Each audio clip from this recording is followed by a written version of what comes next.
iTiS Well of Worship Fellowship. This is our Thursday fellowship where we discuss the top stories making headlines around Uganda, around East Africa, around the world. Welcome back. We are taking a short break because of a series of unfortunate circumstances, but we are back now. So it's good to have you back if you're listening to us. And of course, you're always welcome to join in. And the more people we have, the better it is. This week has been quite eventful, but of course we can't discuss every event that has happened. We just pick a few that we think make sense to the rest of you, and then we discuss. So of course this week started off with Tarehe Sita. Tarehe Sita is when the UPDF celebrates when they first attacked Kabamba, I believe. So, and they normally do a series of community events. They normally go cleaning and so on and so forth. This week it was held in Katakwi district. And then, of course, among the controversies that came out of there is one of the civilians, an MP, the Honorable Liliana Bear, wearing army fatigues. And then later on, of course, the UPDF spokesperson said she was pardoned after she apologized. But then the officer who lent her the uniform was arrested and charged with the crime. I'm yet to find out. NUP supporters, of course, picked that up because a few of their supporters were arrested for wearing the red berets as well as the army-like fatigues. And some have been on remand for 3-4 years without being produced in court. So people are calling double standards on that. Why are the NUP supporters arrested and court-martialed for that matter for wearing army-like fatigues? And here is an MP wearing fatigues of the army, not even army-like, but real fatigues of the army. But she goes away with just an apology. Yeah, so we'll talk about that. And of course, most importantly, whether Tarehe Sita still is something we need to celebrate, especially after these many years. Do we still need to be reminded about that attack and so on and so forth? And then as we are still talking about that, the MK movement, what is metamorphosis? That word? They rebranded into something new, what they call a pressure group, a civil rights movement. They didn't say political party. So officially, they are no longer called MK movement. They are called Patriotic League of Uganda, or PLU, if you like. Interestingly enough, the chairman of the movement was not there. That is General MK. He was missing, conspicuously absent. I don't know why they would launch a pressure group or a civil society organization when the chairman is missing. Okay, that is curious. But of course, there are a couple of ministers and so many MPs, including religious leaders, by the way. I saw a few of them. So we'll discuss what that means for the politics of Uganda. Of course, all eyes are on 2026. And of course, the question that we all have on our minds is Muzei coming back or is MK coming? So we shall discuss that. And then we'll talk about Justice Julia Sebutinde. She's a justice in the Institutional Court. She made a very interesting ruling a couple of weeks ago where, of course, South Africa sued Israel and making certain demands of the court. Many justices agreed with South Africa, at least on humanitarian grounds, but Justice Julia Sebutinde disagreed, and she had her reasons. Some of them legal, some have attributed those reasons to her religious beliefs, which could be fair or not. Some feel many Christians are inclined towards Israel, so anything that comes against Israel is deemed not of God, if you like. So some are saying it's because of her religious beliefs. Some are basically saying she first took a position because of her religious beliefs and then looked for the law to back her up. We'll discuss what that means anyway. But the little I read from her ruling, she basically said, this is a historical conflict. It has many angles. The war is just a small part of, it's historical, it's political, and the court or the law cannot make a ruling in such a case. At least that's one of the reasons I saw in her ruling. Basically, this is a political issue. We cannot resolve it using the law. We'll discuss the merits and demerits of that.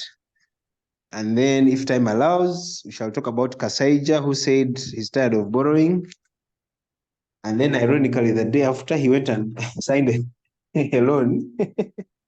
He went and signed a loan on behalf of Uganda 2 days after saying he's tired of borrowing and supplementary budgets.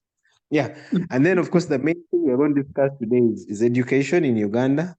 It's quite interesting. It started off with PLE results being released sometime last week. And then, of course, the new school term beginning, that is term 1. That began this week. And of course, news from the PLE, some schools, especially in Kampala, I think they were undermarked, although they used a different grading system from those in the other areas of Uganda. And that's how Ntungamo came out on top, followed by Mbarara. Some people think because the Minister of Education hails from Ntungamo, that's why they had to ensure that, you know, her district comes out on top. Of course, we need some evidence of that. But also some parents have actually said they registered their students in upcountry schools. They studied in Kampala, but for exam purposes, they took them to other schools and actually ended up performing better than those they left here. So we'll discuss that conspiracy. UNEB, of course, has come out to deny and say those allegations are unfounded. We are fair in our grading. You actually can't access the exam results. So even those parents claiming they saw the scripts, they're lying. Nobody can access them, at least not without a certain process. Yeah, we'll discuss that. But also 2 days ago, LDC released results. LDC is the Law Development Center. You all know that after you've done your law degree in whatever university, you need to go to LDC to be certified or to be enrolled as an advocate of the High Court and all other courts subordinate thereof. That is my legalese now. Anyway, LDC also has a very high failure rate, by the way. I think only 20% passed. And then there's been, again, another conspiracy. Some feel students are made deliberately to fail so that they keep extracting money from supplementary exams and things like that. So we'll discuss LDC as well as part of this education. Interestingly enough, I saw a university celebrating LDC results. This is UCU Mukono. I saw them tweeting how their students had passed. So this thing is not just at PLE level and secondary level. Now it has gone even to universities celebrating their students, quote unquote, passing certain levels. So I would to say in terms of education. And then as we round it off, we'll talk about the real cost of education. Education is really expensive. You've seen bank slips, 4 million for an S1, an S2, and you know, 3 million and stuff like that. Is that really worth it? Private schools have come out and said, let the market decide. If we feel like too expensive, please find a cheaper school. Government schools are also not any cheaper, by the way. The likes of Budo, King's College, and others, they're charging almost the same as private schools. Under the guise of government is not giving us money. Yes, we are government aided, but the money never comes. So how are we supposed to run our programs? So we'll talk about the cost of education. Should we really pay top dollar for education? At least the type that we have in this country. The one where we say trains job seekers are not job creators. Should parents be spending millions and millions of money on such an education? Yeah. So that's it in terms of my intro. Allow me to start with the MK movement rebranding to Patriotic League of Uganda. Isaiah, Yes. what is the, yeah, because we know in politics, every move is calculated. You don't just do things because you must do them. What is the end game here? By forming a pressure group, or is it a civil society organization, like call it? They're saying it's not a political party, it is non-partisan, and all those non things. Non-sectarian, non-partisan, non-religious, What are they saying? What are they saying? Thank you, moderator. Kyagulanyi had a brilliant idea at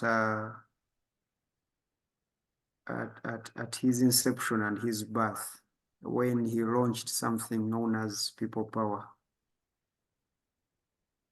And then some politicians advised him to turn into a politician, and that necessitated that he registers a party and then becomes formal in practice and in speech and in, yeah. So Kyagulanyi, because of the benefits that he was told that he was to get from that kind of formality, he sacrificed his treasure known as People Power. And then slowly by slowly through the Luwongo years and the political advisors like Lubega Mukwaku, and even the 12 MPs, mostly from the fallen and fractured DP, ganged around the man, and he was persuaded to turn People Power into a political party. And that is how they bought in courts, they bought the political party of Chibalama. And then they threw a pearl before the pigs, and that pearl was People Power. According to me, what Kyagulanyi needed to launch in Uganda, and I know that is what was missing, was a pressure group. And he had launched that pressure group known as People Power. He had actually succeeded on that. He had the vibe, he had the masses, because all Ugandans, even the peasants down there in up country, do understand that political parties are hopeless and they just don't serve Ugandans or actually Ugandan interests. So Kyagulanyi transacted that pressure group for a political party. And the only thing he has got from a political party is money. Well, that could be understandable for a musician. He needed all that. But unfortunately, it is political money. And we all know how political money is maintained and how long it can last. So Mr. Moderator, that was a very, very detrimental mistake for Kyagulanyi to abandon People Power and adopt NUP as a political party, an organization. Then later on, we see Kyagulanyi going abroad, because these advisors told him that you will not have international influence without these structures. And the first structure to start with is a political party.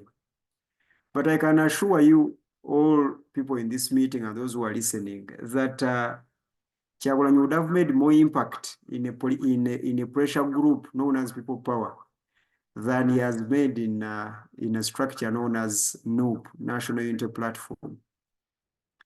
But of course, government knew that if you leave Kyagulanyi on the streets, he will be a problem. The only thing you will do, you will be arresting him and releasing him and doing the same thing.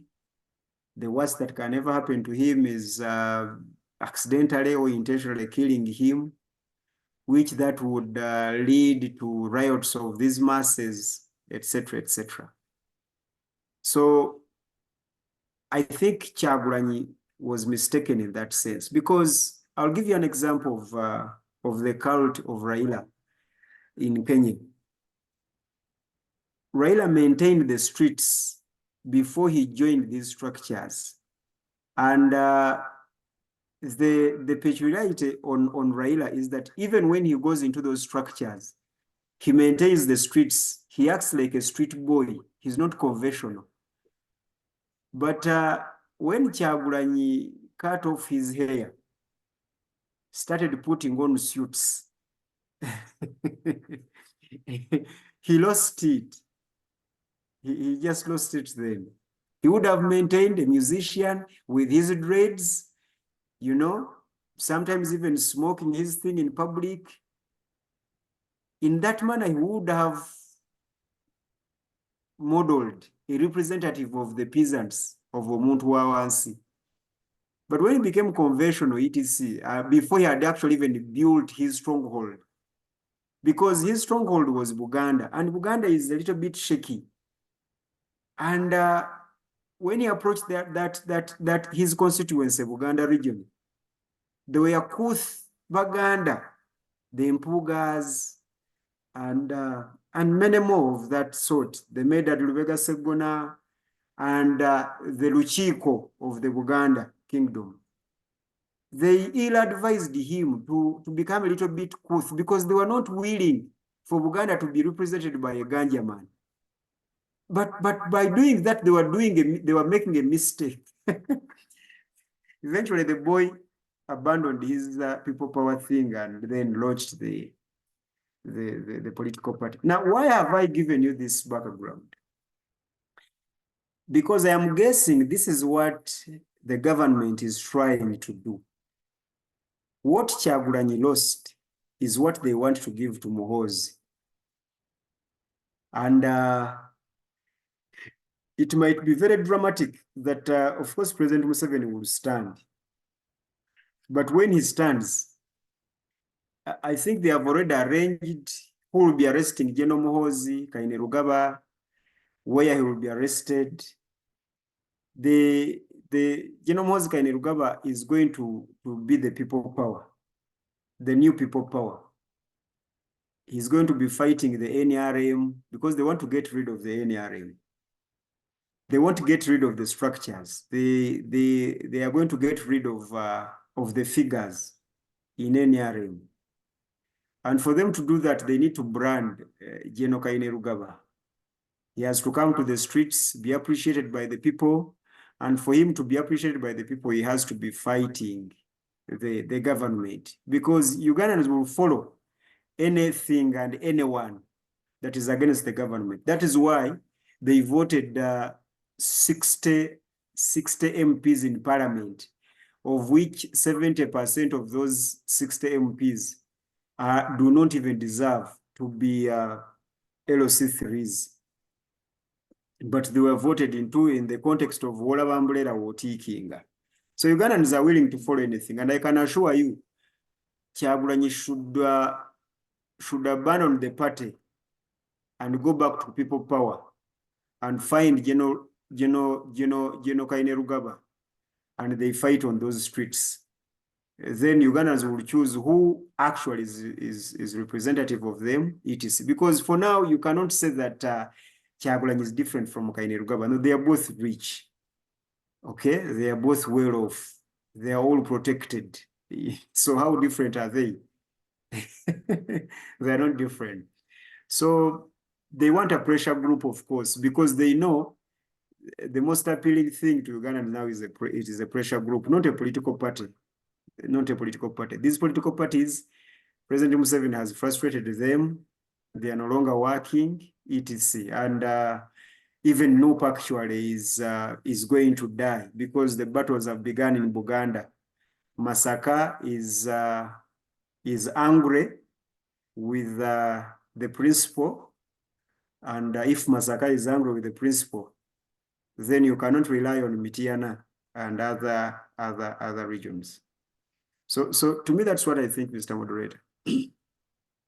Why is Masaka angry? Because Mpuga was changed. Yes, Mpuga was the NUP headquarters are not comfortable with Mpuga in play. Mpuga is too strong. They made a mistake and made him the LOP, and from that Mpuga has gathered too much power. So if Museveni wants to fight the NUP party, he's going to use Mpuga, because Mpuga is an influence now. Mpuga is an influence in Uganda deeply.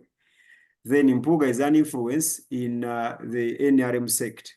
Many NRM MPs believe in him. Many big shots in NRM believe in him and trust him. He's trustable. So, so Kyagulanyi thinks that Mpuga might cause ruckus in the NUP. For instance, the NUP party has not voted. Has it voted internal elections?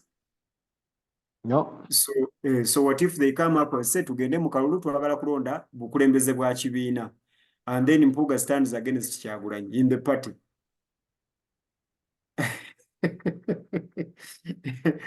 So without those structures, and then they sieve the voters.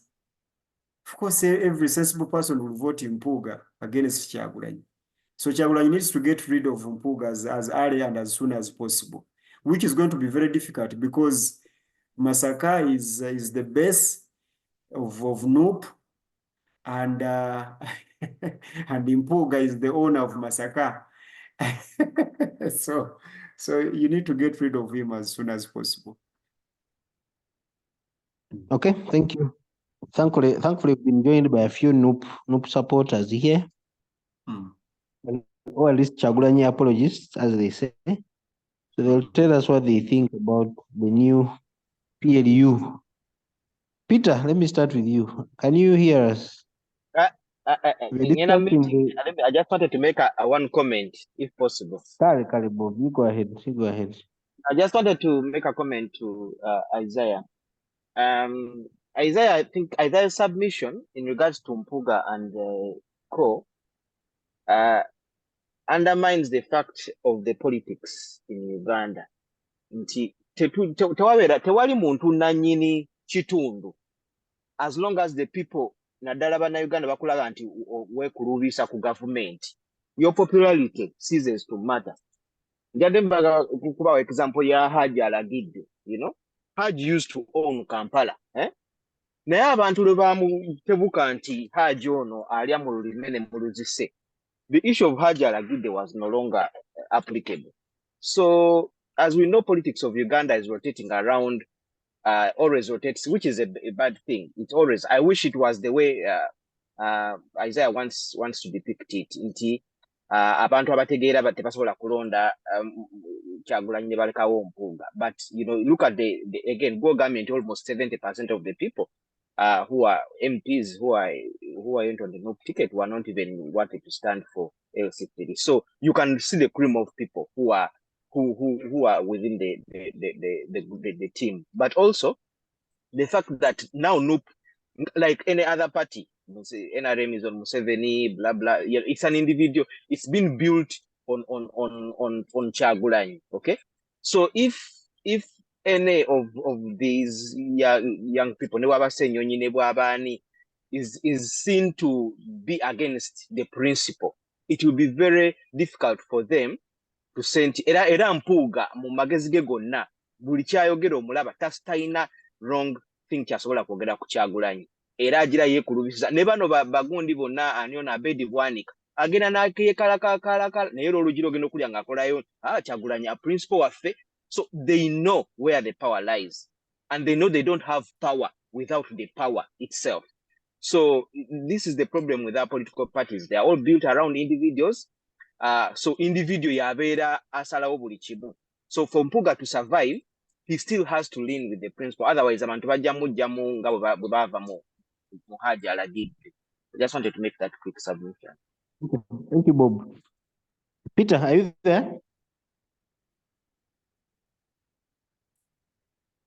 And the question I want to ask you is, how practical is it to have a pressure group in a country which is obsessed with colors? Never mind that political parties are not that strong. Yes? Moderator, I wanted to respond to Bob. Yes, just to address his point. Unfortunately, he has dropped off. He had a meeting, but I just wanted to remind him that the same thing that applies to Mpuga, because he says that no one has powers. There are no kingpins in Uganda. True, but there are temporary kingpins in Uganda.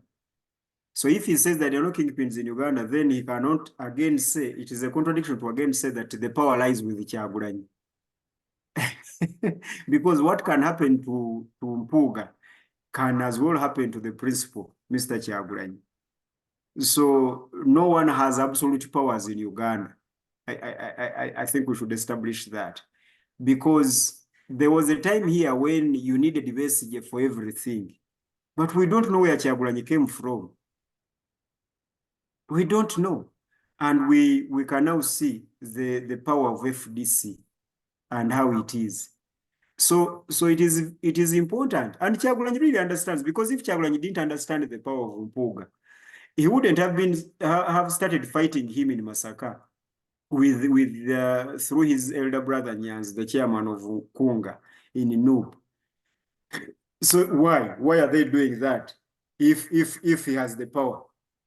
He understands. Kyagulanyi also understands that if you don't play right with Mpuuga, you are in big trouble. And I can assure you will see eventually principle is very powerful. We all know that. But I am betting Mpuuga will triumph over him. He will. And you will see it. So Kyagulanyi should has only two alternatives. One, he should go full board in suits. And you know what that means? It means compromise to join President Museveni.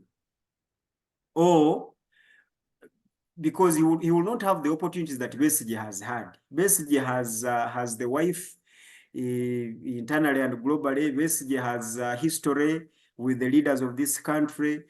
So I'm not sure if Kyagulanyi became helpless like Besigye is today, he would maintain a Besigye level, and you will see it.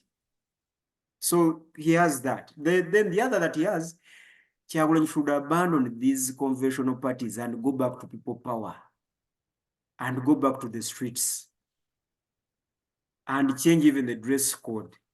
I can assure you the masses that is going to attract will surprise you. Will surprise you. But on the ground, people have started losing hope.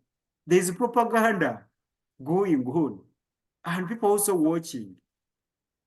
The Americans are not going to come here and help. So that's what I think. Okay, thank you.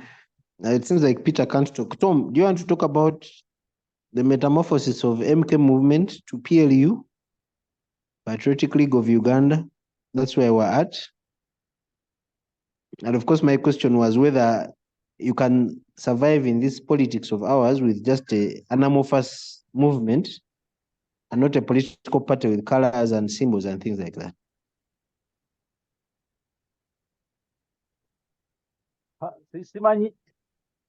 Simanyi oba political parties zaapiiringa ku bantu mu Uganda muno.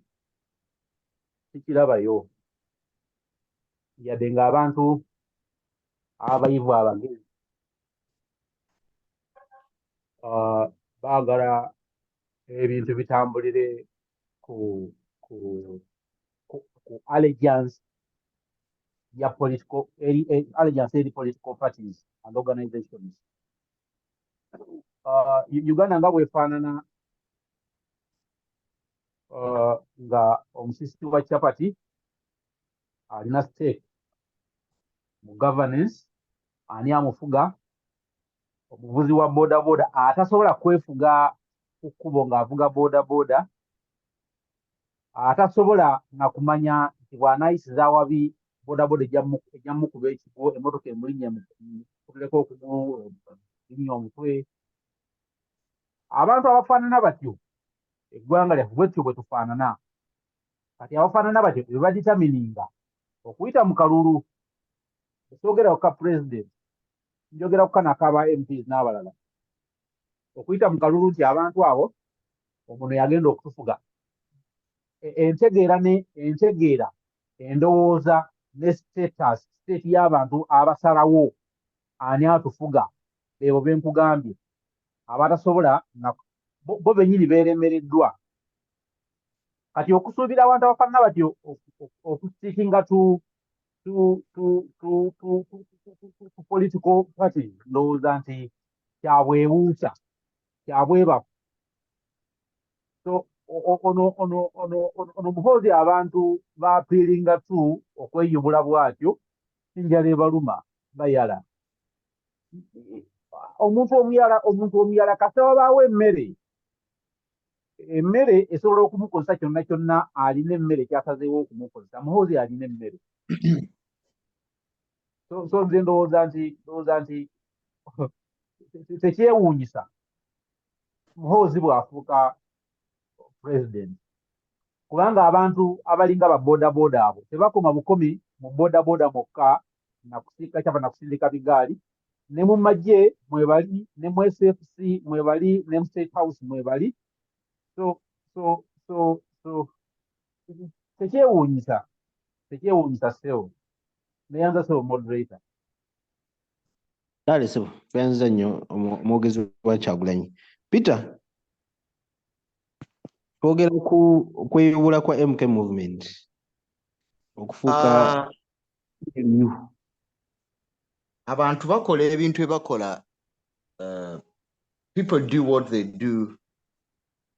For so far, I have 6 reasons. People do things that they do and do not things that they do not do because of what they know, who they are, circumstances, what they believe, what they want to achieve and avoid, and experiences, what I call the test of results. So far, those are the 6 reasons I had. In that template, I'll begin with, who is Muhoozi?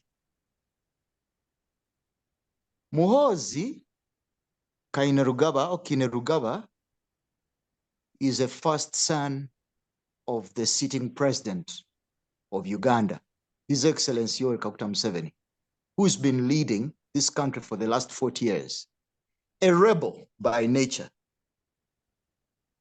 and a soldier by calling. That is Mr. Museveni. Now, this is his son, who is a soldier by training and a politician by nurturing. That is who he is. Kainerugaba Muhoozi believes in Chwez dynasty. Is a dynastist. He never believes in Uganda. Never, at least by judgment of his tweets, if those tweets are his. So Uganda is not his country. No, Uganda is his territory, his colony. In fact, the colony of his family. That is what he believes in. I mean, this narrative of patriotic rings a bell. In fact, it echoes what his father, whom I've already explained and described, stands for. His father, Mr. Museveni, he's a choir singer of Pan-Africanism. And of course, like most of the verses in songs, they have the major objective is to excite and probably hoodwink. That is, those are the beliefs. So the beliefs are never patriotic. You know, the term patriotic, you mentioned that is the name given by their new so-called pressure group. Patriotic is a satirical attack. It is a satirical attack on National Unity Platform, because National Unity Platform too has colored this nation through its rhetoric, somewhat sentiments of ethnicity and ethnocentrism. So NUP, in all its rhetoric and all its discourses, has operated itself not as Ugandan as it ought to present itself, or like what it would like us to know or to note. It has represented itself mostly to the greatest parts of Uganda, east, west, north, as tribalistic, but to be specific, ethnocentric and ethnic. So the nomenclature that that Mr. Muhoozi and his cohort use as Uganda Patriotic League is it is a counter nomenclature against what NUP stands for. They would like to paint a picture, create an image that, contrary to NUP, which is apparently tribalistic, this one is inclusive, aka non-aligned, aka non-tribalistic, non-religious, all the nons there is in life. Now, this is who he is, and that's what he believes. Now, Mr. Muhoozi and his cohort and his kin and teeth, his clan, have full knowledge, geographical knowledge, political knowledge, socio or sociological knowledge, and philosophical knowledge of what Uganda is and where Uganda shall go. So when they make a resolve to concoct what they call a patriotic league with the kind of knowledge at their disposal, then probably they have a better plan. Did I say plan? No, a better plot. So we were waiting for that plot to unravel. And woe on us, woe on us who think can stand in their way. Woe unto us. So, but probably the greatest question, Uganda Patriotic League, to achieve what? What exactly do they achieve? And who can be convinced they are not a political party? I mean, who in their world-thinking situation or circumstance can think that this is not a political party? And if it is not a political party, according to their current constitution, to the constitution of Mr. Muhoozi and their clan and the sitting president, does the law support pressure groups in this country, or the law is pro-political parties? Do we have, in history, do we have any pressure group in the 40 years of Mr. Museveni's rule and his family and clan? Do we have any history of a successful pressure group? Does the law provide for it? If it does not, probably it will. I mean, they own the Constitution. They are the promulgators of the Constitution, executors and executioners. So that I don't think probably they will make it. They will make pressure groups legal. But I stand to be corrected. I beg to be re-educated. Are pressure groups lawful in this country? Probably it is the reason Kyagulanyi and his cohort and clan too distance themselves from a so-called pressure group. So the question I'm asking, there could be circumstances that might have led to the rebranding or the so-called apparent rebranding. But to achieve what? That they have not yet achieved. Probably there are ulterior motives to which we are not privy that probably they would like to achieve. But patriotic? God bless Uganda. Thank you, Peter. Yeah, is it lawful to have a pressure group? I think it is. It's just that historically all pressure groups have become political parties. Remember PAFO, which became FDC. Yes, Tom, you're saying something?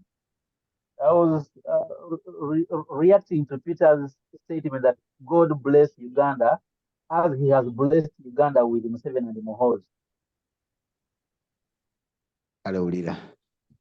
Mama Munachalo, good to have you here. We're talking about the evolution of the MK movement from MK movement officially to PLU. Someone wanted to add an A in there to make it PLAU, so that it sounds like Pilau. Those who have crossed over want Pilau. Anyway, Munashara Jolisebo. Chairman teyabadde ku mukolo gulaunchinga pressure group. That was very curious. Temukyogeddeeko. Anti abantu abafrontinga movement eno ba spokesperson ya movement eno beba Professor Dr. Barugahare Gashumba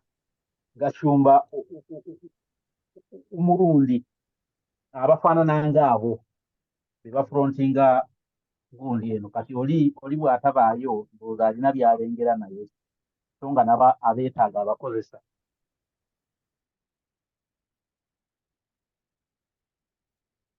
Kale Isaiah, tugendeko ku Tarehe Sita mangu. Obudde butuli bubi. Bano abayambadde uniform, first of all ekyetaagisa Tarehe Sita eyo. Lwaki? kubanga lunaku lw'abamagye si bwe kiri. Abamagye tebalina kye babagasa. Lulina nakubeera lunaku lunene nnyo kubanga lunaku lw'abantu abawaayo obulamu bwabwe ku lw'eggwanga lino, abalikolera mu bugubi, the real civil servants. Tarehe Sita beeyogerako. So really ebisigadde byonna bugambo, naye tuteeka okunaku okulukuza. Ina nakubeera public holiday neri serious. Size zino public holiday ziggalawo bank. Tarehe Sita tuteeka ogyetegekera, abantu ne bagula ebyokulya ne basigala ewaka. Tarehe Sita Uganda yonna eteeka okugyetegekera, ne baleeta ebirabo ku balakisi z'amagye, abasuubuzi ne baleeta emiceere, abantu ne baleeta engoye, ne tubawa ebirabo abasirikale. Naye lwakuba bano bamuzeeyi Museveni bannabyabufuzi balumikisinga n'ebyobufuzi. Tarehe Sita should be a national day okusiima abasirikale n'omulimu gwe batukolera gwe tasobola kutegeera. Kati bino ebisigadde byonna simanyi abasirikale biki logo ebyo byonna temuli. So sebo nze ekyo kyendulabamu. Sirulabamu bino bw'ate twalwana twakola ndutunulira obulamu bw'omusirikale, the life of a soldier, the service of a soldier to his nation. Ekyo nze ndaba kye kirina okubaawo. Tuteekwa okutandika okulowooza, nabyogerako dda nnyina kubiddamu buzi. Tuteekwa okutandika okulowooza okukola obutale bwabwe, okukola amalwaliro gaabwe, okukola amasomero gaabwe. Amagye gateekwa okuba nga galina ebintu ebiri basic naye nga byebisinga nga birungi. Omusirikale tateekwa kuba nga atambulira mu takisi y'emu naffe. Tekisoboka busobozi. Eteekwa kuba emergency era nga nakyamagero okutuula mu mmotoka ya takisi n'owa uniform. Bateekwa okulabirira. Ate ekisinga okwewulisa budget ya defense wano mu Uganda nnene, naye temanifestinga ku basirikale. Kyekisinga okubeera ekyennaku. Naye ndowooza omulimu ogwo gulina obuzibu kubanga ne mu America era n'abasirikale si be babeera obulungi ennyo. Wadde kale bo bali balina propaganda, bagira babaagala, babakubira akadingidi bakola ki. Naye abasinga obungi bali stressed mu mbeera zaabwe.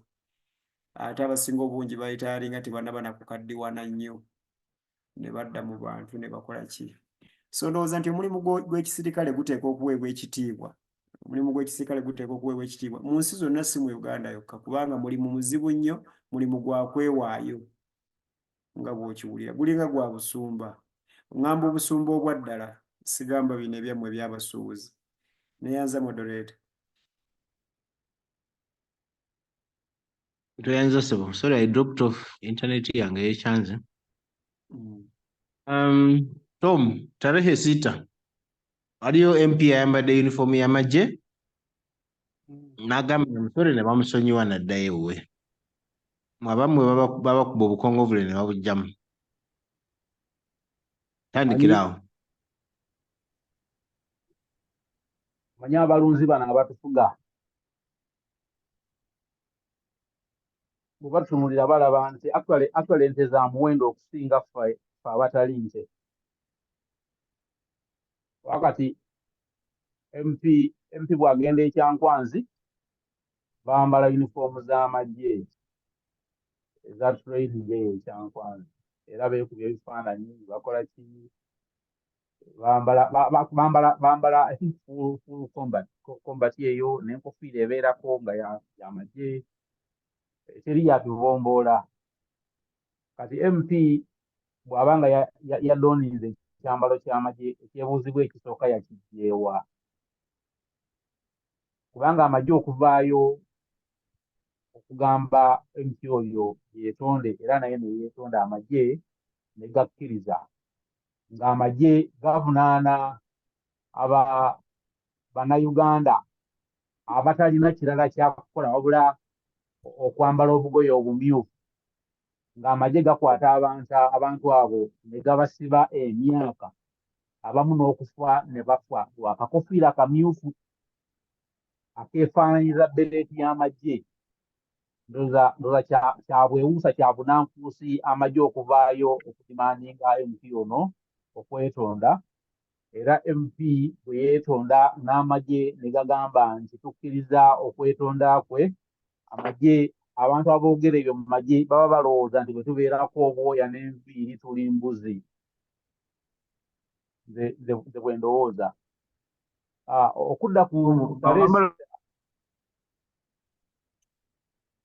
okudda ku Tarehe Sita nze ndowooza nti bw'obeera n'omunyazi ng'ayingidde mu nju yo ng'akutulugunya akusiyaga ne wabeerawo omunyazi omulala ajja n'agoba omunyazi ono mu nnyumba yo naye n'asigalawo ng'akola ebintu bye ebimu tewali kyakujaguza kyetaagisa kujaguza. Amagye ga Uganda gafiiridde Somalia, amagye ga Uganda gafiiridde Congo. Tom, kale tuyanza ssebo. Ongobye? Obudde butuli bubi. But I think your point has been made, ssebo tuyanziza. Mbadde mpunzi. Kale wunzika kale mu dakiika emu tumalize ensonga. Olabika nawe oli wa Patriotic League.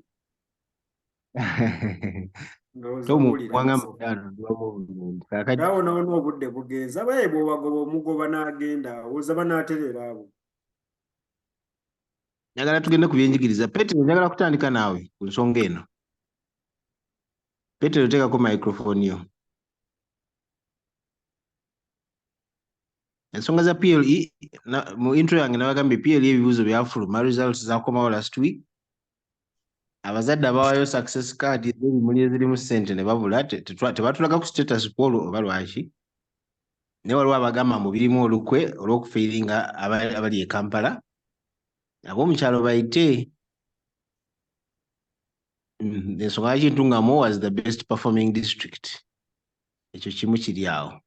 Kituufu, of course UNEB yavuddeyo nega abanaye si kituufu. Buli bwe tuba tumakinga ebigezo bino buli omu tumumakinga standard y'emu. Ebyo mugamba musimanyi mwalaba empapula nga kuliko marks ndala naye ng'omwana mu division 2 bifu. Teri muntu asobola kulaba mpapula ezo ze tumakingiddeko. Anyway, ekyo kimu. Ekyokubiri kya nsimbi. Ensimbi ziri waggulu nnyo ez'amasomero. Maybe tunakigendako mu the second part of this discussion. Naye tutandikira awo mu ky'okugradinga ndowooza. Peter, oba ogradinga abaana bo ku university oba grading otya? Kubanga tukimanyi bulungi wano mu nsi waliwo ba MP abagenze ne basoma zi masters naye nga talinyaako mu class. Naye n'afuna ne pass mark.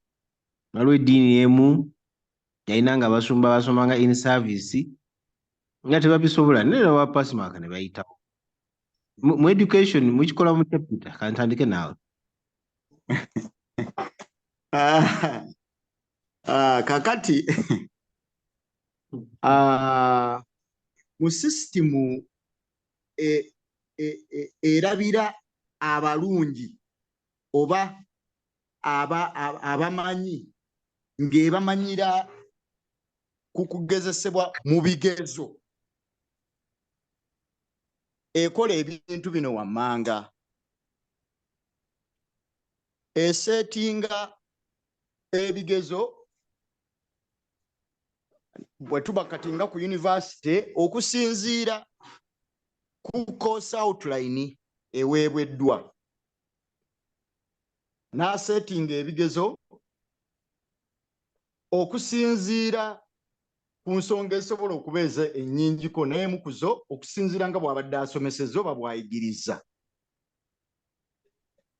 Ayo esooka. Ensonga eyokubiri okusinziira ku bikulu ebiri mu ssomo eryo. Gamba singa ogenda kusomesa essomo ery'okuwandiika emboozi essays, wabaako ebintu ebikulu by'ogolola by'oluubirira nti bw'obiraba omwana abiraze mu mboozi oyo afuna obubonero obwa waggulu, ate bwe butalabika oyo tafuna bubonero bwa waggulu. Bwe mumala awo ebibugezo mubisetinze mukola kye bayita engolola, biki bye munaatuulako nga mugolola, biki bye munaatunuulira kye bayita marking guide, ne mutandika okugolola. Naye mutandika okugolola waliwo akatiba oba endaga kuyita ze baateekawo edda gwe wootaali nti omwana anaafuna obubonero okutandikira ku buno ne ku buno tunaagamba nti afunye A. Ate nga A ekitegeeza nti ku ebyo ebyabuuziddwa ayise nnyo oba abikoze bulungi nnyo. Kati eyo ne tugamba nti A etegeeza ekyo. Kakati naye oluusi mugenda ne mugolola, kati gamba nga UNEB, mugenda ne mugolola, mugenda olaba nga emitendera gye mwassaawo abaana bagiyitiriddeko, bagikuba budinda, tebagirabamu makulu. Gamba nemugamba nti kiki kino? Kakati eyali agambye nti akati kanaatandikiranga ku 8, mugenda okulaba nga ku mitwalo 10 egyatudde abaana 9.5 balina kati. Mugamba waayi. Okusinziira ku kuyita kuno akati kakabeere ku 86. Kakati awo ne bikyukamu. Eyinza okuba ebirala mbireseeyo, naye nze nga mpa endowooza yange ku nsonga eno. Bannange, endaga kumanya mu nsi yonna etudde ku bubonero, ng'obubonero bulaga ebyava mu byababuuzibwa, si mu bye baayiga wabula mu byababuuzibwa. Bw'ebanga endaga kumanya yeeyo ey'enkomeredde yeeyo, tukyayomba nnyo, tujja kuyomba nnyo era tujja kulwana nnyo okutuusa ng'ekyo tukisuusizza, nga tufunye engeri endala oba engeri ennongoofu-mukko okukira ku eyo esobola okulaga okumanya kw'abayiga oba abayizi mu ngeri esukka ebibuuzo n'okuddamu ebibuuzo obukusu. Naye bw'ebanga enkola ey'okuddamu ebibuuzo obukusu nga yeekyali ku mulamwa, yeri ku ntikko, yeri ku mulongooti gye batukuba maaso, nga tukyatuula mu nkiiko ne bakubuuza musomesa Serubidde lwaki osuula abaana ate abaana bwe bayita ne bagamba abaana b'omwaka guno baali bagezi nnyo bw'oba okyali mu nkiiko ezifaanana zityo nga bakutwala ne mu tribunal oba tribunal obitebye lwaki abaana bagudde lwaki abaana obasuula in fact abaana tebagwa abaana abasomesa be babasuula ate abaana abayita abasomesa si be babayisa abaana baba bagezi kati waba wakyaliwo ensonga ng'ezo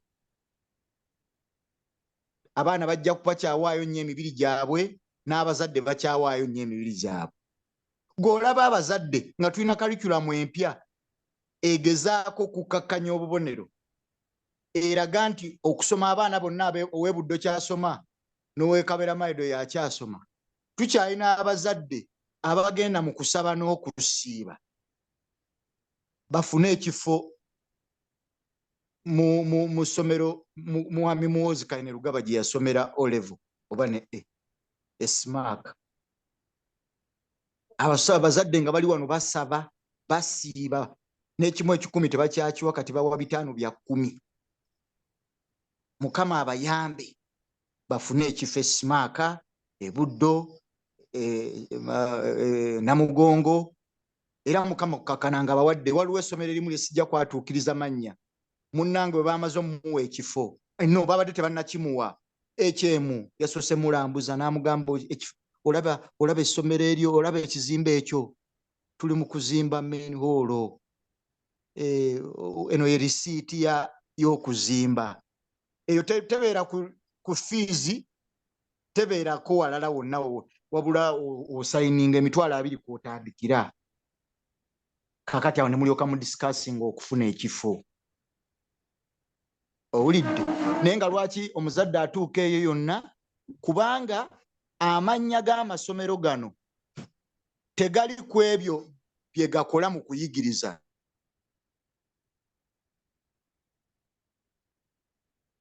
tegalina bukakafu mbantu ntegiriza wabula galina bukakafu mbantu nti gayisa so omulembe ogusinza abayisi wabula omulembe ogutagulumiza abayizi tukyabonaabona nnyo neyanza nnyo sewo mu intro yange nabagambye nti ate kati bw'okyali ku secondary na primary naye olwaliro wayo university Twitter account yayo results za LDC bwe zaafulumye nga abaana baabwe abaali ewaabwe bayise bulungi okusinziira ku standard eyo gy'otugambye ya maxi ne batweetinga ne bagamba mutulabye so ne mu university sebo kwe tuli kati nga mukyatereeza eno wansi simanyi continuous assessment ne biki kati university ali nazo ziyingidde olwokaana olwa maxi Isaiah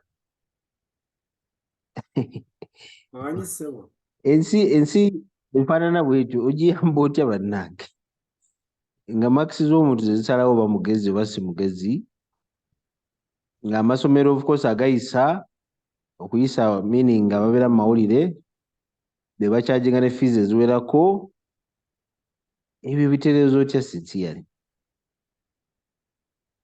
otandikira kukkiriza nti nno omulembe gwaffe gw'abantu basiru abatategeera abawumbatuutu awo otandikira okutuusa ng'ekyo tukisimbye kubanga ekitutawanya kyekino moderator nti mu byafaayo by'ensi bukyanga etondebwa omulembe gwaffe gwe mulembe ogusoose okubeera omusiru naye nga enzikiriza yaagwo egamba nti gwo mugezi kakati omuntu bw'atyo tayambika in fact it is paradoxical kubanga we are knowledgeable fools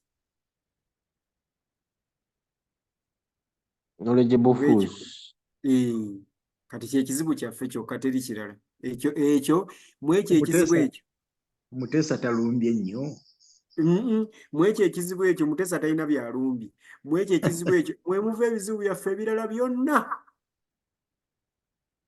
the problem of knowledgeable fools. Ekyo kyekivaamu. So kakati knowledge tetukyasobola kuyambibwa. Tusobola kuyamba ba individuals. Twetaaga okukakanya tutegeera nti no nti tuli basiru, twetaaga buyambi. Okutuusa ng'ekyo tukituuseeko, tetulina tugenda kulaga. Ebisigadde byonna byonna Professor Serubidde abyogedde, kubanga ekisooka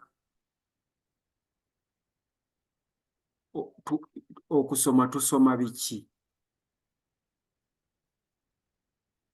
Nze ebintu bye nasoma ku university emirundi ebiri siina we mbikozesa. Ate abakola bye nandibadde nkola be bataabisoma.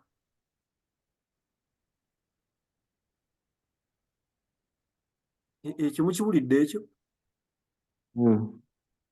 Nkiwulidde.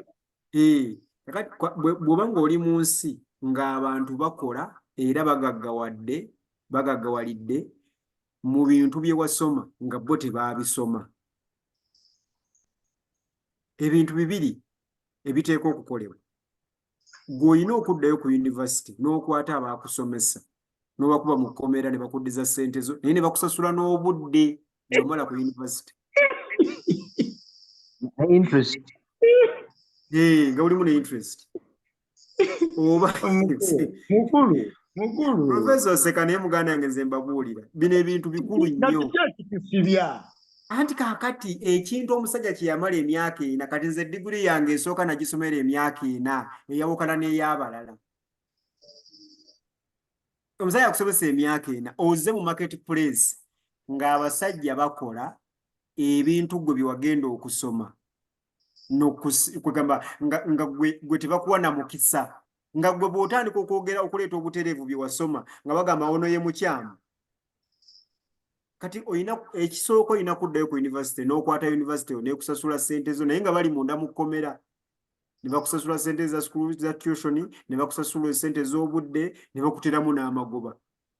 Amagoba gagenda kuyamba ebbanga ly'omaze mu field ng'olwanagana ne ba charlatans abakola bye wasoma. Hello. Yes, Ronette, you're welcome. Oteekwa okukwata gavumenti. Gavumenti ekkiririza mu kusoma naye neereka abantu abataasoma okukola ebyabaasoma. Eyo gavumenti naye yeetaaga kukwata. Moderate ebintu ebyo. Anti kati kyenkulaga embeera mwe tuli. Kuba gavumenti bw'omala ogikwatira ekyo ng'oddamu ng'ogikwatira ensonga endala. Commercialization of values. How can you commercialize values? Temusobola kuba na capitalism ngeri open ku buli kintu ng'erina access ku buli kintu. Capitalism muteekwa gikugira ku values. Ne mugamba capitalism ekole wonna wonna naye bino tebikwatako. Ensi zonna ezikwata capitalism zamu customizing. Uganda yokka yalina capitalism ng'ali nakyo. Saagala gamba muno yokka kubanga gye mmanyi. Naye ensi endala zendabyeko capitalism zamutabulatabulamu ebirungulungu. Toyinza kukwata n'ogamba nti MP bamusasule miliyoni 2 buli mwezi bamuwe emmotoka ya bukadde 2.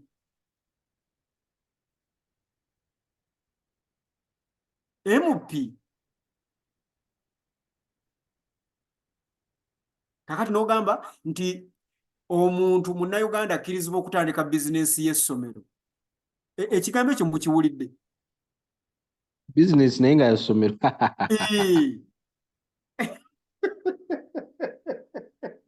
Bane muwuliriza ekintu ekyo baganda bange. Essomero nga likola bizinensi nga kintu kya busuubuzi batikkulirawo tuleera ne tuleera z'ebintu. Essomero kino sikirabanga banna. N'ogamba nti kati ligenda kusomesa waliwo edduuka erisomesa.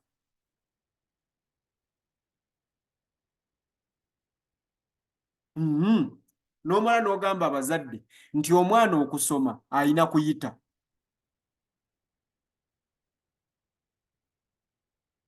omwana okusoma alina kuyita. Nabadde ndi mu kuyomba ne mutabani wange n'anzijjukiza ekintu ekyamuluma ng'ali mu P4.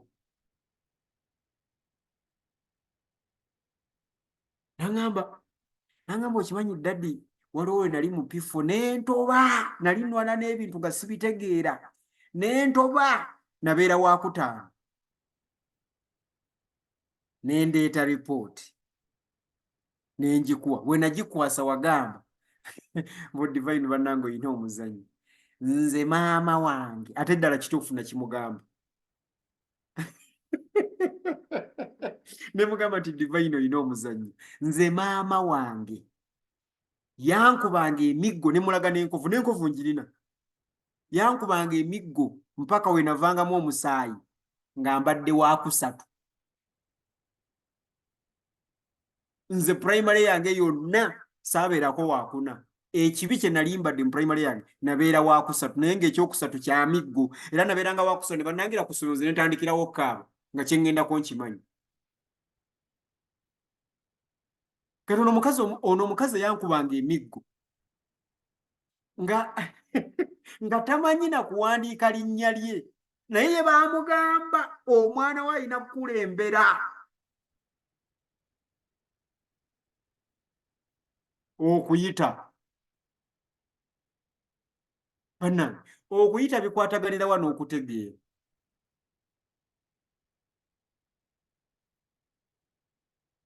Okuyita kwazimbibwa basuubuzi tewaliyo ssomero likubiriza baana kuyita.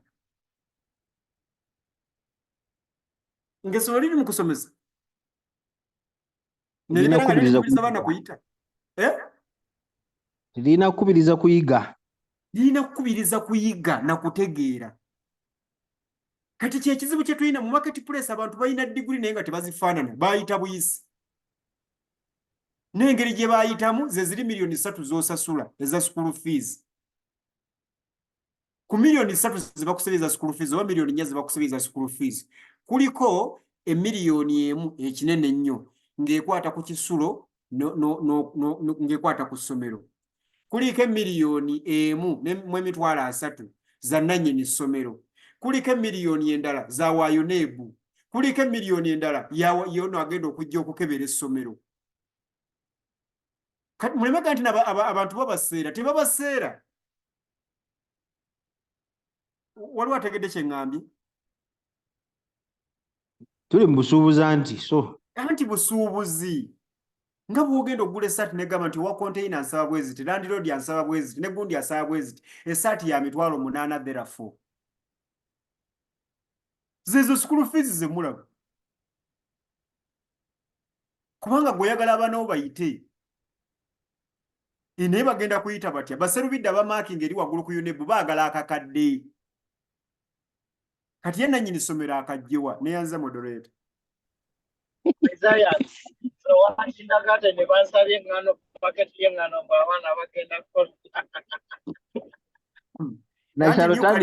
New curriculum.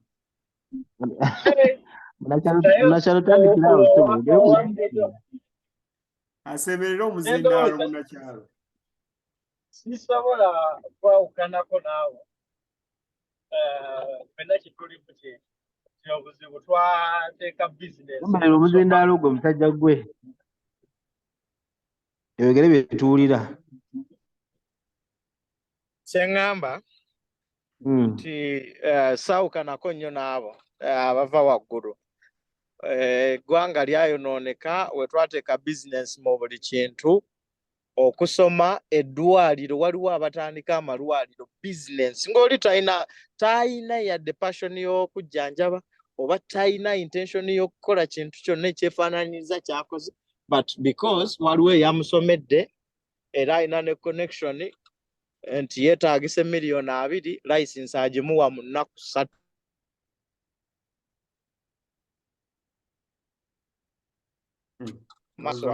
N'abasomesa bennyini njagala kati benjagala okwogerako kuba ebisigadde buli omu akyogeddeko.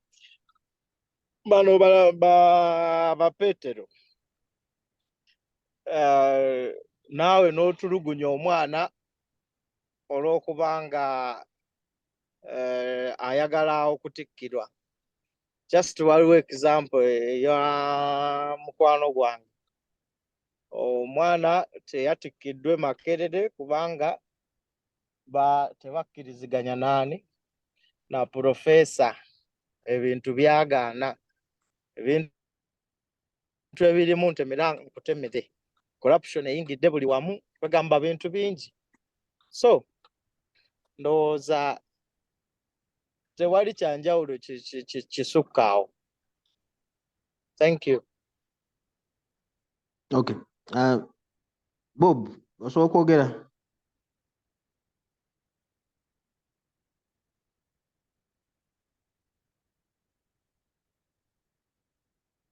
Okay, Bob tasobola. Tom, tuli ku byanjigiriza ssebo. Ekitegeeza kati ne UNEB sinsa ayagala bano abasuubuzi bamutemere. Naye bw'aba amaakinga era agamba bantemedde ka mbakolerewo enti. Kati ndowooza ab'entu nga bwe basinze okutema ka mbakolerewo enti nange. Madde Peter Tom ndowooza tasobola kwogera. Kati njagala tugende ku kyebisale. Of course tu-establishinze nti tuli mu busuubuzi, therefore ebisale tebyewuunyisa. Genda ku ssomero kindergarten ne wagala leeta million 3 oba 4. Naye Isaiah, I think wakyogerako lumu nti abazadde lwaki temugaana bintu bino? Ne mugamba essomero tuli boycott, nze temugenda kutubba. Wakiri ife abasula mu kitundu kino katwekolemu omulimu tufuna abasomesa tubawenga akasente batusomeseza abaana. Tulekerawo okukeera ssaawa 11 tutwale abaana mu kindergarten nga batwala omwana omutwala mu ssomero omutwala mu mmotoka yeebase omukima 12 muyise mujja mutuusa waka ssaawa 3 kwegamba. Abazadde bayinza okukola ki ku bisale bino? Kale tutegere birimu abasuubuzi. Naye then what? Njagala tugendeko awo. Abazadde bakkaanye. Waliwo omusajja yagamba, abamu abo abaali balwanirira rights z'abantu, yagamba nti either tulwanire wamu tuwangule ng'abantu oba twawukane tufe ng'abasiru.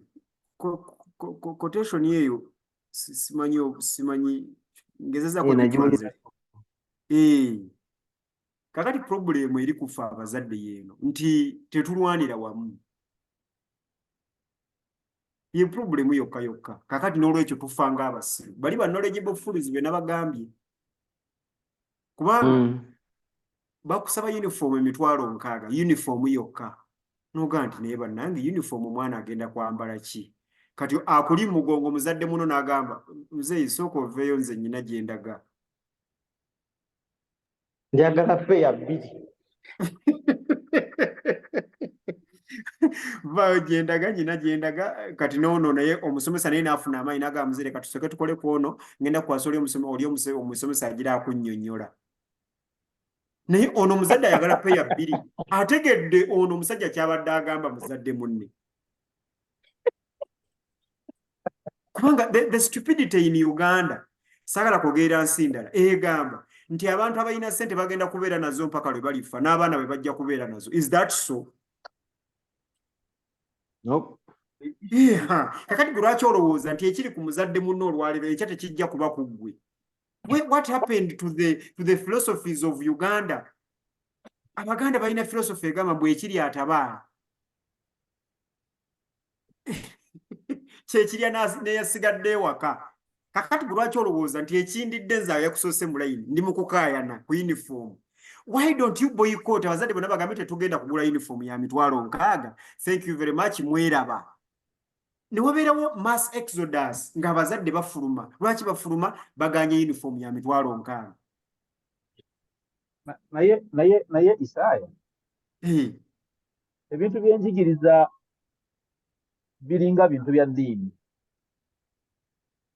Tolina bw'ogamba bantu kati nti Bayibuli erina engeri zaayo n'ebizibu byayo.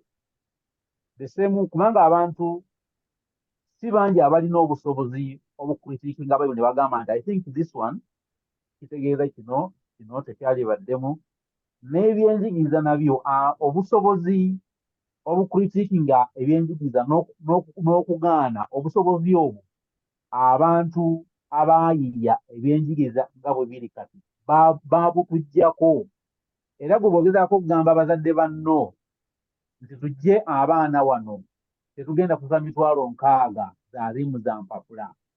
Abazadde basobola okukuba emiggo bwali badde ogamba nti oyagala ogire nabo mukole ka revolution basobola okukuba emiggo nga kiri ssomero asirise ab'ebyenjigiriza nga basirise nga tebogera naye nga bazadde banno obusobozi obukola kino gwe kyogamba tebabulina kati obanja endiga okuwalampa omuti. Kaakati obusobozi obwo mwami Ariyongo bwe twagala okuzimba tubutandike na bwe tuti tubuuze ekibuuzo lwaki omuntu ajja omwana mwakyoli n'amuleeta Namagunga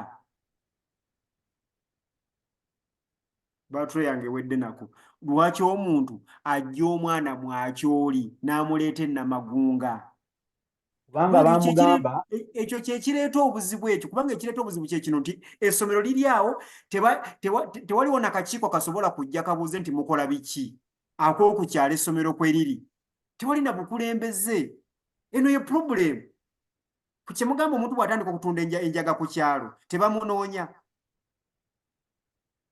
lwaki omuntu bw'atandika okubba abantu ku kyalo akakiiko tekavaayo Honorable Kansuki gadgets battery yange weddeko. Kibi nnyo. Musumanga bwogenda nagamba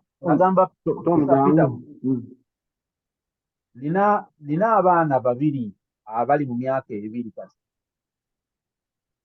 Ebirooto byange byali bigamba nakati bikyagamba nti abaana bano saagala kubasomeseza mu masomero gano gali convention.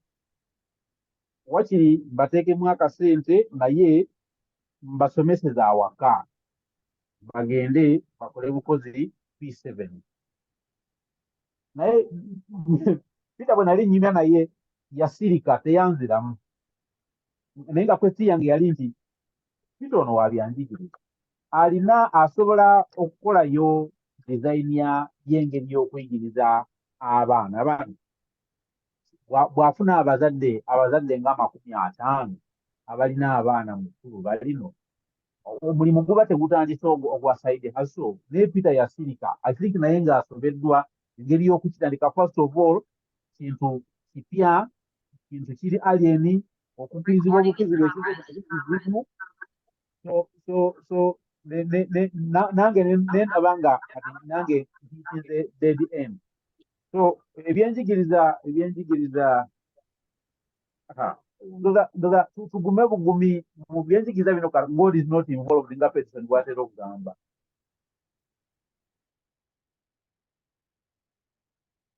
Nga mutuwaddeyo mangu Petero njagala kukomawo eri ggwe ssebo essomero oba ettendekero lyonna lyali kyajinze litya fees zaalyo kubanga bo ensonga gye bawa balina pressure mu economy akawunga bakaseera amafuta bagaseera n'ebiringa ebyo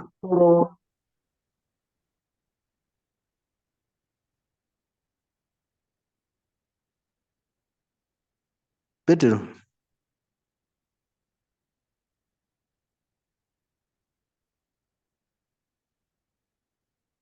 taliyo bo butasobola kwogera munakyalo kankomewo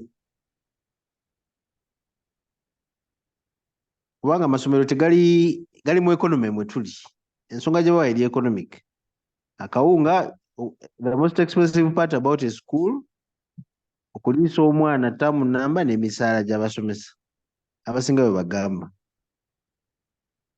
so mu economy nga akawunga ewaka tukagula ku sente nnyingi abamasomero bo bakole batya nga genda kuliisa omwana we emyezi 3 anti moderator abakulu simanyi babanajja nze ompulira jangu ekuulira kwegamba bwe nkuwa abaana emyezi 3.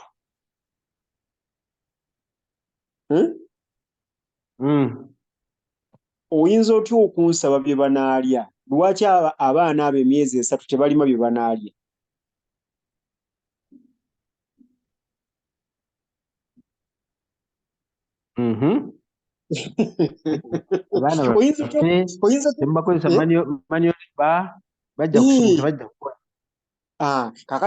Kati bajja kusoma ki? Olaba ekintu ekifiira. Bajja kusoma ki ebitakolwa?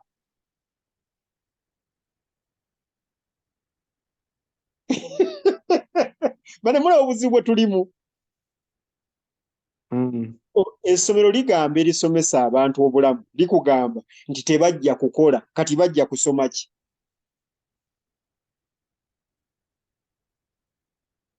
Toyinza kutandika ssomero mu akeedi. Problemu gye tuyina amasomero galinga akeedi. Essomero liteekwa okuba ne faamu. Essomero kintu kinene. Liteekwa okuba ne laboratory ennene, liteekwa okuba ne faamu ennene, liteekwa okuba n'ettaka eddene, liteekwa okuba n'ebisaawe ebya recreation. Eryo libayita essomero. Naye essomero nga teriyina 150 ya nnimiro, 150 ago sige gasinga. Kakati eryo ssomero ki? Mbuli n'ekkomera teriyina nnimiro, teriyina basibe we bakola. Mulaba institutions bwe zifa.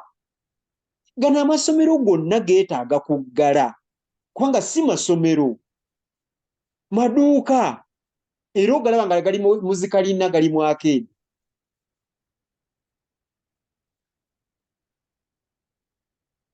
Olina abaana balya kawunga, akawunga kava mu kasooli. Tolina nnimiro, tokungula, toyina na factory ya buwunga ku ssomero, abaana bwe balya. Kati new curriculum eno bapita gye babeera batugamba egenda kukolawa mu masomero ki? N'olyoka oguza abazadde kiro y'akawunga 2 buli kiro. Kuba balamu ssente z'emmere n'eza hostel n'obi breaking down. Ekiro y'akawunga y'essomero ya 2 abeera agiguze mmeka? Ekitabo ekigula shillings 15,000 mu katale aka bulijjo ku ssomero bakigula 1,000.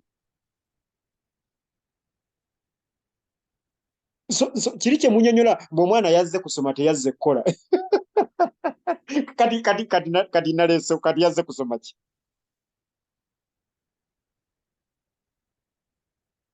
Yazze kusoma ki?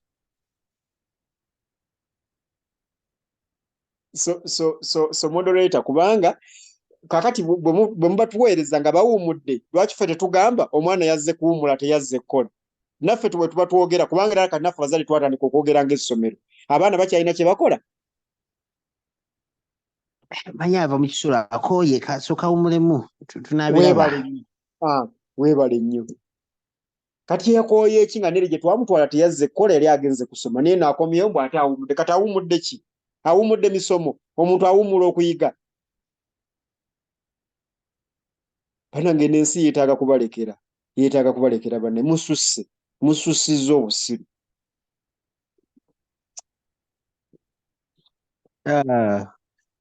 Peter yavuddeko. Munakyalo. Ono Uganda Logian. Munakyalo muyaye. Oyo Moses Sereko. Wuuyo. Moses lwaki weeyita amannya go agatali go? Omusajja nti mulimbo, nze okuva lwe yatulimba namuvaako sikyamusobola. Moses twogera ku byanjigiriza mu Uganda. Okay. Maliza ensonga yo ne pasita ey'okulimba ndyoke ndeeta ebyange. Pastor Salimba.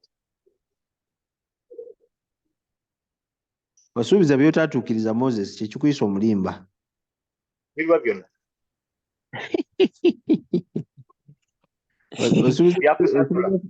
Osubiza fellowship akasente n'otakawaayo. Bankubidde siwulidde omukulu byabadde agamba. Gambe si mulimba. Beka. Omukulu agambe si mulimba kakati.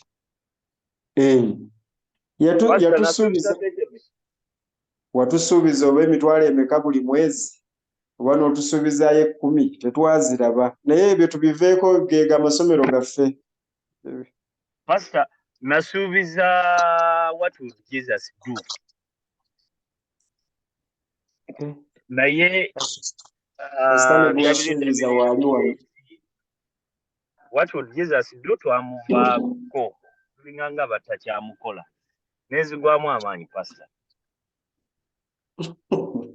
Jeti oyo omusajja asuubiza ddamu. Ndowooza wamma tugende ku biri. No, bw'abanga akyaliwo I can organize myself and then I make good of my age.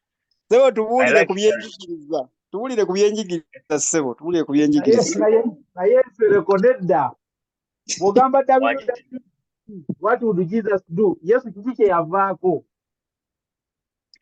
Oba obulwaye naawe. Banange muzikirize enkwatagane ne pastor after this. Wamma mwami Nsereko genda ku byenjigiriza. Ku byenjigiriza discussion nakagiyingira simanyi biki byemugeddeko oba abantu ebyogeddeko naye nze kyenyiza okugamba ebintu bino ebyaffecting ebyenjigiriza bye bimu era ebiri mu sectors zonna endala. Nze ku lwange ngamba nti problem eviira ddala ku Washington Consensus of 1988-89 when the powers that be in the world decided to dictated to all the governments to liberalize the economies, that the governments had no business in doing business. They liberalized. Naye ekibi ekyatuuka wano ewaffe Uganda, weewaawo ne Kenya, most of these African countries, we over-liberalized. There are certain sectors that shouldn't have been liberalized. One of them is being education. Education is but the most important sector in an economy. That one talks about the quality of the human resource in that particular economy. Toyina ngeri bw'ogenda gikwata ogireke mu private hands ng'ate nabo tebali effectively supervised and monitored.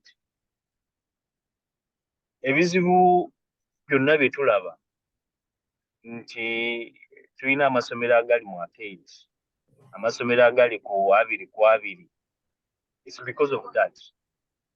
We over-liberalized, yes, Nsereko nina eddembe, nina ebbeetu okugenda okutandikawo essomero awantu wonna. Kasita ngenda ne mbribinga PLC ku structures zonna ze tulina bagenda kuzikiriza bampe ne license tandika cooperative. Government yandibadde evaayo n'ebeera ng'ekintu kino ekyefuuse ng'eteekawo at least baselines nti essomero lyonna okutandika lisaanye okuba n'ebisaanyizo bino bwe biti. Katugambe nga bw'olaba amasomero gaffe nga Bugema lirina ettaka ddene kuva eno paka eri. Abaana basobola okugenda ne balima, essomero lisobola okulima emmere yaayo n'ebintu ebiringanga ebyo.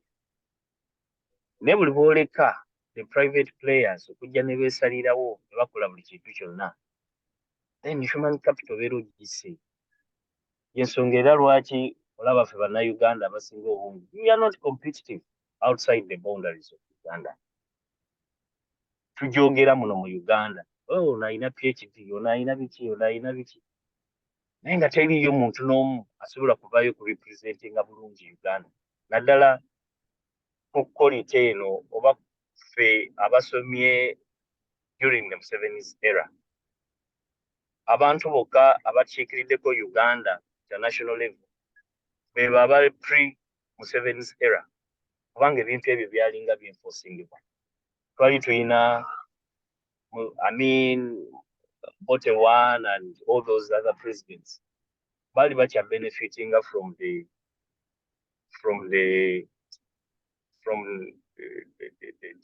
structures of the Muzungu, the colonialists.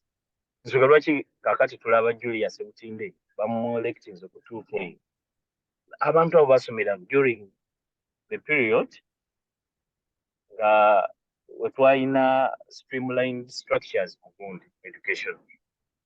So ekiri mu education sector, kyekiri mu financial sector, kyekiri mu buli sector yonna gy'olaba. We over-liberalized. Ne tutateekawo safeguards zonna kuguardinga interests za ggwanga. And in so doing, ne tuluzinga ne birthright yaffe as Ugandans. That's what I can say. I submit to some moderator. Okay, so you blame it on liberalization. I think that point had been made earlier by Isaiah. And of course, we're on a sector that transport, healthcare, nashi chidala. Ebyobufuzi, ebyobukulembeze. Yes, ebyobukulembeze ne finance, the financial sector. Tosobola kubeera na banks 26, 25 kakati. Tier 1 banks. Nga banka zokka z'obaleeza banna Uganda ziringanga 2 oba 3. N'ogamba nti no, you have an economy. You can't. It's the same with the insurance sector. That is not a Ugandan economy. Simanyi, I've not traveled yet. Sinaba kufuna mukisa. Naye simanyi bintu gye bikolamu mu America. Kyoba nsobola okuzuukuka obuzuukusi. Ne nva mu nnyumba yange ne ngifuula nursery school or something. Nga bwe kiri wano mu Uganda. Wano kisukka.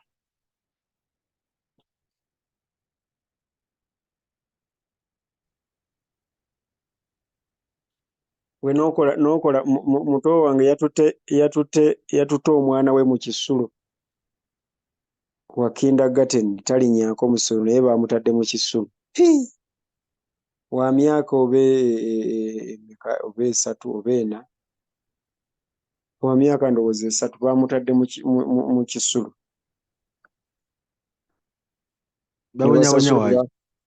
Anti we provision weeri era abazadde we bali happy basasula akadde kamu emitwalo oba 8.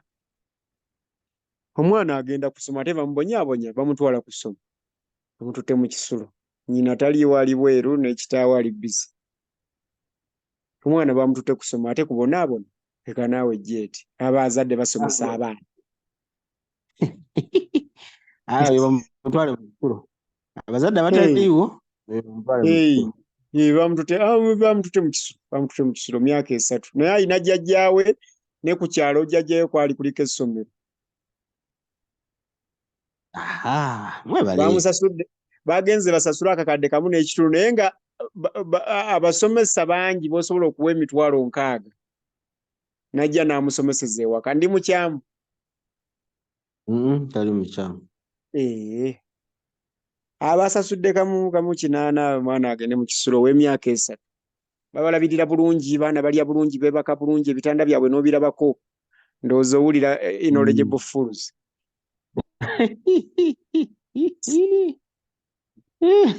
Saagala. Okay, Kato, you're welcome. Can you hear me? We are discussing the education. Yeah, I can hear you. Thank you, I've Jacob. been following the discussion about how Actually, I joined. I joined late, so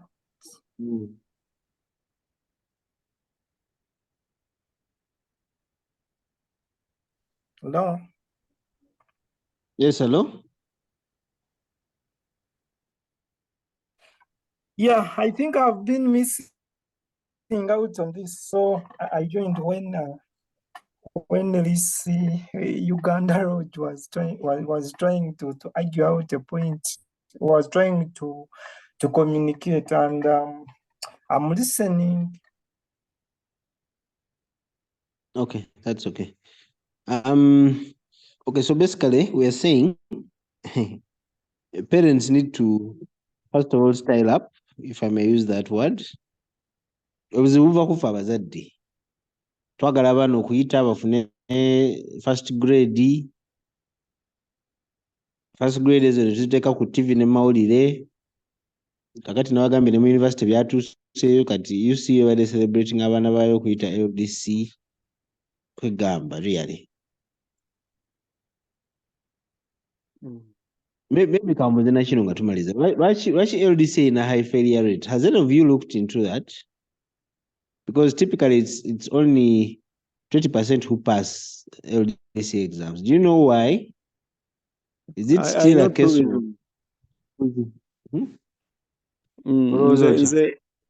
I suspect two reasons. Number one are the questions that they ask and how they ask those questions. They are at LDC. They are not asking questions that prepare a lawyer. They are asking questions of brilliance. In other words, they are not asking questions of wisdom.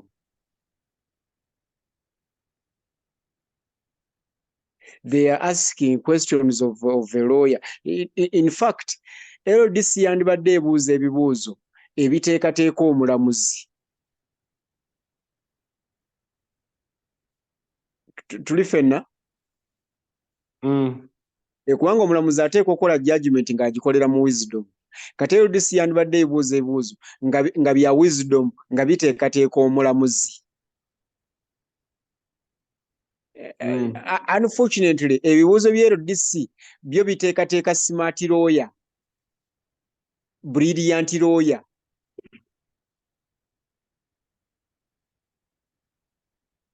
Kakati omuntu ateekwa okuddamu ebibuuzo ng'omwana nga candidate wa senior 6 ne senior 4.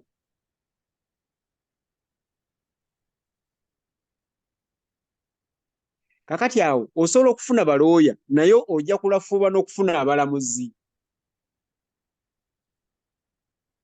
Ate ng'otaddewo backcode eyo si yabalooya practicing lawyers kyokka.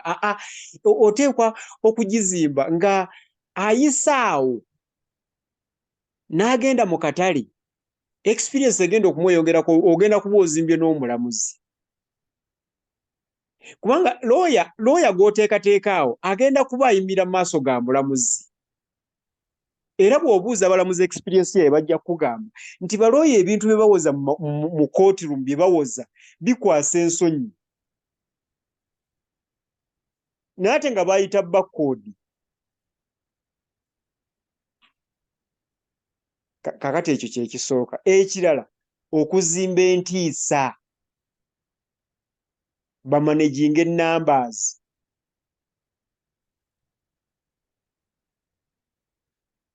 Bazimbe prestige ya course ebeera overrated. Batekawo ne entry exam. Ebeera overrated. Kakati muno mu Uganda mulimu ekyo nti omuntu bw'abeera lawyer aba ategeera. Naye ekyo kituufu. Kubanga mubasisinkanye bangi.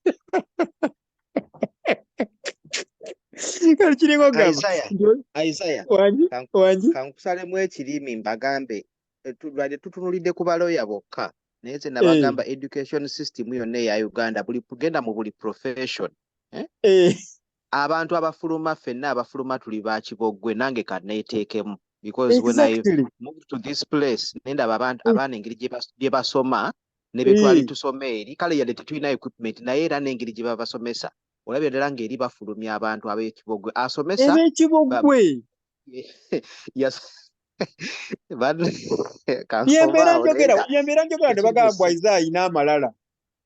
naye kati solution eri luddawa bannaye kuba bwe tukwata minisita w'omukyala wa president ne tumuwa obwa minister of education nga neya atagimanyi kale n'omugamba kamudepetizing omuntu gwe tulowooza nti ayinaku experience naye era naye nga bafuga mufuge. So what is the solution really? Let us talk about what would be the best approach. Anti nze kyensima President Museveni kwe kubanga buli kaseera atulaga nga bwe tufaana. Oyo minisita atulagira ddala nga bwe tuli.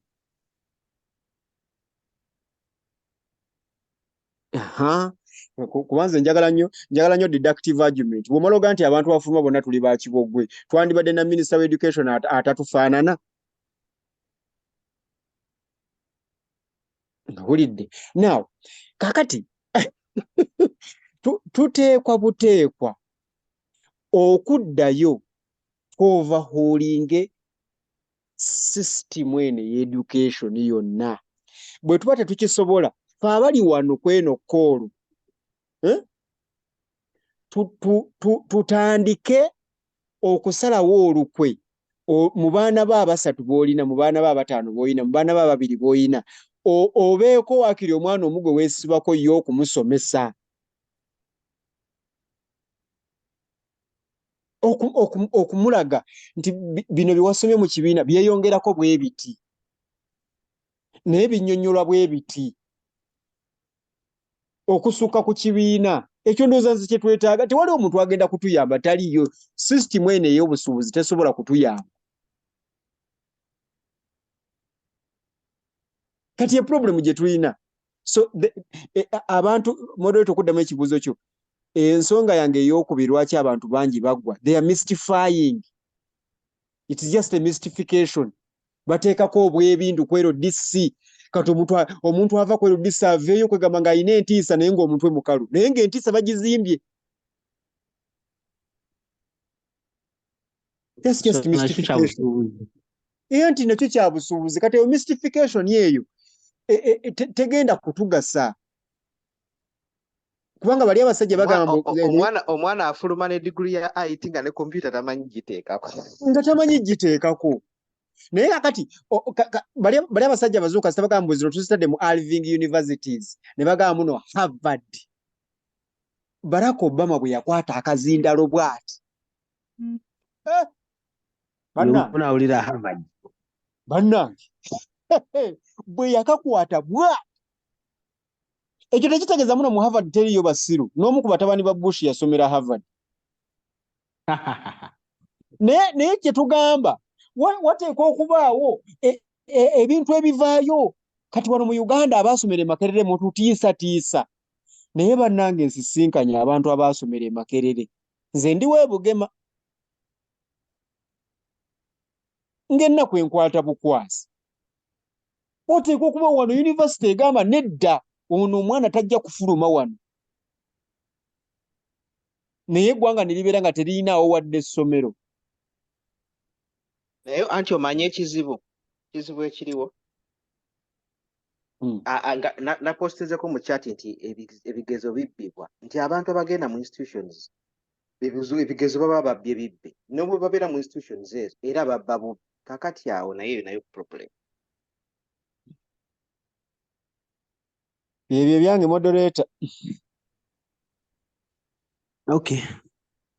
Now, Stephen, I'm coming back to you. What do you think we can do about our education here? It focuses on marks, it focuses on passing exams, and ultimately, there's no value. We pay high fees, but we are not getting any value. Thank you, moderator. I think I'm a baby on these matters. I've been watching really how far like our country has come, but when you really look at our education system, it is something that described so well. Our parents place a lot of value on it, and it is really hard to discredit it. Once you try to discredit it, when the society is seconding it, you kind of be in a position where you're like it's you alone. I'm actually impressed that there is like now this kind of arrangement that can discuss these things. To me, I see the entire education system, yes, it gives some knowledge, it teaches us English, what, and some other, I can't say useless, they can be useful, but they are never followed up they are never like followed up and taught practically to students. So really, I think we need like reformation of this, because lots of people are getting nothing, me included. You just go, you get a degree, but when in actual sense, the things that you thrive on are not the things that you get from class. You have to find the material like outside. And I believe if this education system tries to lean more into practical implementation of things, it would be way more richer than the way it is now. Yeah, but right now, when you try to say, maybe when you try to highlight the negative part of it, the comments might not necessarily be welcome to the public, since everyone takes education as something that is empowering, something that, like the society can't live without. But in actual sense, we know when you really try, when you give it a thought, you understand that it is broad-day scam. When you look at all the money that is put in and the value that you get from what you pay, it is really not worth it. Yeah, so Mr. Moderator, I submit. That's what I can say. But I really want to thank you guys, and I will keep on following. I didn't know I was missing such kind of insightful conversations. Thank you, guys. Yeah, we are here Mondays and Thursdays, if you remember, 6 to 8 This is PM. the kind of Christians we are, Kato. Yeah, Not really, those religious people that you bully around. yeah, this side, this side of discussion, really, it sounds insightful, though we might disagree on these other things, but really here, like, yeah, the conversations are rich and thoughtful. I appreciate. Okay, good to know that. So don't miss Mondays and Thursdays, just in case I forget to send you the link. And Saturdays. Yeah. And Sure. Saturdays, we're going to start Saturdays as well. Eh? Okay. Yeah. So I think that's all we had time for today. Thank you, gentlemen. We had a lady in the beginning. She dropped off. Thank you very much for joining. We'll meet again on Monday. Hey, Mr. Moderator. Akatalekeka. Huh? 1 minute. Pastor, can't you and how much did I